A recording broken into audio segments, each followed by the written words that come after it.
செம சிம்பிளான ஈஸியான ஒரு டயட் சிக்கன் ரெசிபி தான் பார்க்க போகிறீங்க. நீங்கள் முக்கியமாக பேச்சுலராக இருந்தீங்கன்னா அந்த வீடியோ மறக்காமல் சேவ் பண்ணி வச்சுக்கோங்க. ஸோ அந்த வீடியோ உங்களுக்கு ரொம்ப ஹெல்ப்ஃபுல்லாக இருக்கும். அண்ட் உங்களுக்கு ஃபிட்னஸ் பற்றி வீடியோலாம் வேணும்னா நம்மளை மறக்காமல் ஃபாலோ பண்ணி வச்சுக்கோங்க. நான் எனக்கு 400 கிராம் சிக்கன் பிரெஸ்ட் பீஸ் வாங்கியிருக்கேன். அது கூடயே 80 கிராம் கேர்டை நல்லா ஸ்க்யூஸ் பண்ணி விட்ருங்க. தென் கேர்டில் எந்த ஒரு லம்ஸும் ஃபார்ம் ஆகாத மாதிரி நல்லா பிசைஞ்சு விட்ருங்க. அது கூடயே கேப்ஷனில் மென்ஷன் பண்ணியிருக்க மசாலா எல்லாத்தையுமே ஆட் பண்ணிவிடுங்க. அப்படியே அது கூடயே கொஞ்சம் ஜிஞ்சர் கார்லிக் பேஸ்ட் அண்ட் கொஞ்சம் சில்லி ஆனியன் நல்லா கட் பண்ணி உள்ளே போட்டுருங்க. இப்போ நம்ம போட்ட எல்லாத்தையுமே ஒரு கலவையாக நல்லா கலந்து விட்டுட்டு ஒரு 40லேருந்து 30 நிமிஷம் வரைக்கும் ஓரமாக வச்சுருங்க. ஓகே, இப்போ 40 நிமிஷம் ஆயிடுச்சு.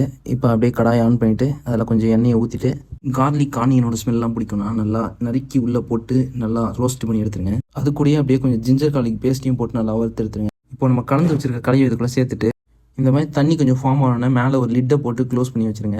நடுவில் ஒரு 2-3 தடவை நல்லா எடுத்து கிளறிடுங்க. இது வெந்திரிச்சா வேகலையான்னு சொல்கிறதுக்கு ஒரு டெக்னிக் சொல்கிறேன், நோட் பண்ணி வச்சுக்கோங்க. உங்கள் கரண்டியை வச்சு லைட்டாக அதை புஷ் பண்ணிங்கனாலே நல்லா உடஞ்சி வர மாதிரி இருக்கணும். அதுதான் நல்ல கன்சிஸ்டன்சி இந்த மாதிரி. அண்ட் இந்த மாதிரி வருதுன்னா உங்கள் சிக்கன் பயங்கரமாக இருக்குன்னு அர்த்தம். சிம்மில் இருக்க அடுப்பை ஃபுல்லில் வச்சு நல்லா வதக்கி எடுத்துருங்க. அவ்வளோதான்ப்பா, உங்கள் சிக்கன் ரெடி ஆயிடுச்சு. அடுத்து எப்படி இருக்குன்னு பார்க்கலாம். சிக்கனை பாருங்கள், நல்லா உடச்சா பஞ்சு மாதிரி இப்படி வரணும். டேஸ்ட்டு உண்மையிலேயே நல்லா இருக்குது. இப்படி சிம்பிளாக செஞ்சு சாப்பிட்டு நல்லா உங்கள் மசாலா பில்ட் பண்ணுங்கள். ஃபைனலாக ஒரு இம்பார்ட்டண்டான விஷயம் என்னன்னா, இது செஞ்சு முடிச்சுட்டு யாரும் தயவுசெய்து என்ன வந்து போடாதீங்க. ஏன்னா எனக்கு போலிச்சு பிடிக்காது.